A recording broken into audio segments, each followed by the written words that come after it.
Tonight on Q2, seeking a resolution. We need to come together, and we come together over our children's education. Amidst turmoil and confrontation, the state superintendent travels to Wyola. She looks to pave a way forward. Plus, eyes on the future. It's a 20-year bond, so that's how long taxpayers will see it on the roll. Voters will soon make a decision on the lofty parks bond. And a true trophy catch. When I saw it was a sucker, I was like, that's definitely a new state record, but I had no idea that it was going to be a world record. A Wyoming man reels in a world record. The MTN 10 o'clock news starts right now. From Montana's news leader, this is the MTN 10 o'clock news. Well, good evening, everyone, and thanks for joining us tonight. I'm Russ Riesinger. The school saga continues in Wyola tonight. Montana's Superintendent of Public Instruction, Elsie Arntzen, visited the district, hearing both from school staff and parents. That trip comes on the heels of rising tensions between parents and administrators, a situation that saw classes canceled and the principal arrested. David J. was on hand as conversations grew heated. Superintendent Elsie Arntzen came to Wyola to talk with the school board and some of the staff and teachers, and it turns out the board wanted to have separate meetings. Some of the parents were banned from going into this meeting to hear Superintendent Arntzen and the update from the school board. So they had a meeting here and also at the Wyola Community Center. Bighorn County Sheriff's deputies and Bureau of Indian Affairs officers talk with parents who had been banned from Wyola School. I am concerned. Superintendent Arntzen still gave those parents a voice. I'm going to honor the trustees. They would like to keep a set of parents outside of a public building, and yet there's a group of parents that are inside the building. We had some very unfortunate events. Inside, teacher and administrator Robert Smith spoke to parents. He says Superintendent Kenneth Deputy, who was arrested last weekend, banned some of the parents from the school because of an incident on October 4th, and that prompted the closure. Must have been 9, 10, or 11 people on the morning of October 4th. They possessed the office here. Our response was to notify law enforcement and make a request that they restore order of our school. One parent said he disagrees with Smith. Meanwhile, Board Chair John Caplet would not do an interview and asked us to use his comments to the parents at the meeting. A lot of individuals always want to ask me, what happened? Why are we in this situation right now? My response is, what situation? The only situation we have here is, let's move on. Trustee Juanita Stewart tells Q2 the deputy was the one who made the decision to close the school, not the board. And parents talked about why they came to the meeting. Whatever it is that's going on here needs to resolve, hoping that things will start going in place. I support Wyola's school staff. I support the school board. I support Mr. Deputy. What I'm doing today is fact-finding and listening to try to understand, not ever pointing fingers at one group or another. In Wyola, David J., MTN News.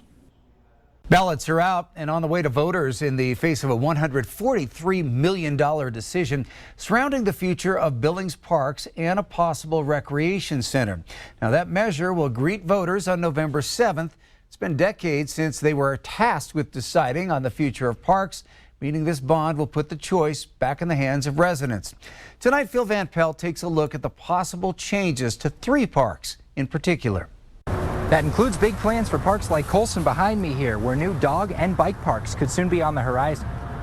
Whether you're with your dog or just taking a walk, parks in Billings are a popular spot, and many could be getting a facelift if the parks bond passes on November 7th. The premise behind this, council took all of the city parks in Billings and made a big list and then prioritized where can we be the most effective and where will be the best use of our money. Julie Seedhouse is a co-chair for Play It Forward Billings, an organized group advocating for the $143 million parks bond, a project that will take about 20 years to fully complete, with improvements being made at over 16 parks and trails around the Magic City. There will be a tax increase.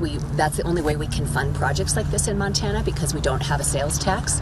So people will see a tax increase, but it won't be the whole amount immediately.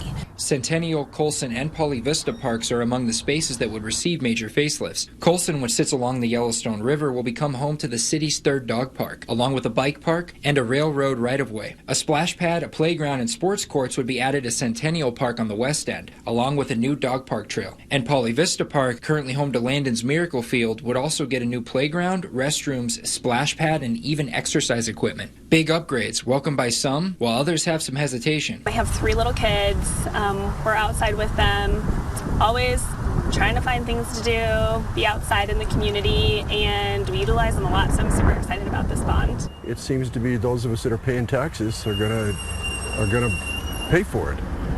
And I'm not so sure that that's such a good deal. A decision left to all Billings voters to decide come November 7th. That's just, a sacrifice that we need to be willing to make as residents of Billings, regardless of whether we are using them or not, because the generations after us are going to be using them for years to come. In Billings, Phil Van Pelt, MTN. Dover Park in the Billings Heights is a hidden gem of sorts, and being just outside of the city, it's not included on the park's bond. And for that reason, it's already undergone some major changes thanks to the vision of some hardworking volunteers. The park's trailhead opened in 2016 with 120 acres and a beautiful scenic view of the Yellowstone River, but those with the park immediately dreamed big. They've already added an education center, and now they're using donations from a private landowner along with funding from a 2011 oil spill to grow the park to 600 acres. For those that love the park, it's an exciting time. Run on volunteers, and the only way that this happens is because of the generous contributions of our community. Maintaining access to the Yellowstone River for the public, I was really interested in that because I had come from Florida where it's very difficult to get public access. The park opened 7 years ago, but the Yellowstone River Parks Association, which oversees it, said it's been a project of the organization for more than 30 years. The Montana State Capitol is set to undergo some major changes over the next couple of months. Work's already underway as crews start renovations in the House chamber and legislative galleries. Workers started moving legislators' desks out of the House chamber this week, where they will replace the carpet, make repairs to the subfloor, work on computer cables, and refinish some of the historic desks. In addition to the main House chamber, crews are also working on the visitor galleries in the House, Senate, and old Supreme Court chambers. There, they're replacing railings and removing some chairs to ensure the galleries have accessible areas for wheelchair users. I didn't even know how to figure out when the last time that subfloor was exposed. But when you want to upgrade a room to add computer access to it, this is as good a time as any. House says one of their most important tasks is protecting the 12-foot-high Charlie Russell painting, which is on the chamber's back wall. He expects the chamber will remain closed through June of next year. President Joe Biden paid a rare wartime visit to Israel today as tensions in the region continue to escalate tonight. That trip follows a deadly blast at a Gaza City hospital yesterday, one that Hamas blamed on an Israeli airstrike. However, Israel denies that airstrike, releasing videos and other information it claims shows it was not behind the massive explosion.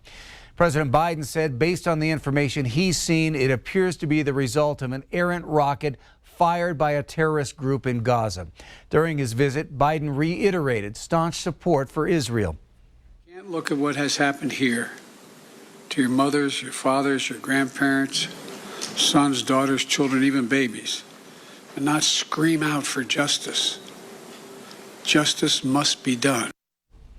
President Biden says he is asking Congress for an unprecedented support package for Israel's defense. He also announced $100 million of new U.S. funding for humanitarian assistance in both Gaza and the West Bank. The president says he has no higher priority than the hostages' safe return. The House continues to struggle to elect a new speaker as Republicans remain divided about who should lead. Another round of voting was held this morning, but frontrunner Jim Jordan actually lost support among House Republicans.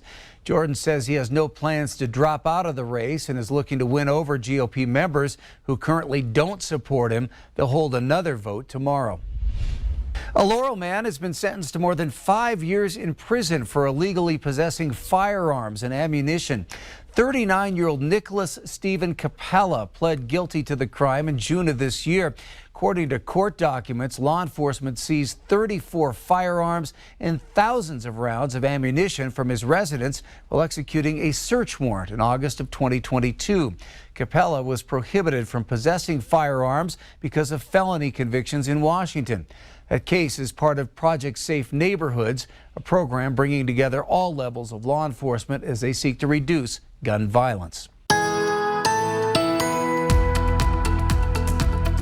I want to share some of the pictures you shared with us today, and the thing that really got everybody's attention, Deb, the great picture there. How about this one? You take a look at Bob's picture with the terrific colors, and well, we had still some breezy conditions in and across the region during the day today. Obviously, we lost some of the fall foliage from all of the wind that we received, especially from yesterday. So today our focus was on the warmer temperatures, the brilliant colors that really capture everybody's attention. Look at that one as we get a little off the water there, and some of the pink in the sky. Thanks for sharing that one, Kyle. All at weather at ktvq.com. As we get into the rest of the evening tonight, quiet with the Stockman Bank weather cam, but there are some big changes in the 7-day forecast. Details coming up.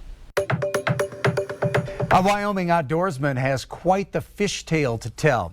His big catch not only broke a state record for Wyoming, it tied a world record that has stood for nearly 4 decades. I had a chance to catch up with him to talk about his record catch. The suckers are native to Wyoming, and so they're one of the actually few native fish that we have in our bodies of water. The last thing most people want to catch is a sucker, but it's exactly what Patrick Edwards was hoping to hook one cold day last April. I'm a multi-species nut. I catch everything from tiger muskies and walleye down to suckers and carp. So it was a fun day. The weather may have been cold that day on the Wind River, but the fishing was hot. My daughter and my father-in-law both caught fish that would have rivaled my old state record. And then the one that I caught just kind of blew it away. 6 pounds, 8.4 ounces. Patrick knew right away he might have a record catch on his hands. But I had no idea that it was going to be a world record. He admits it doesn't take a lot of skill to catch this species and says they actually taste pretty good. Don't just fry them up like walleye. It's a little bit different. They're one of the easier fish to fish for just because you don't have to use anything fancy. Just have a sinker, a hook, and a piece of worm, and that's all you need. Yeah, that's all I ever caught, it feels like, when I was a kid.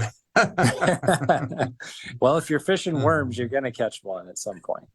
But probably not one like this.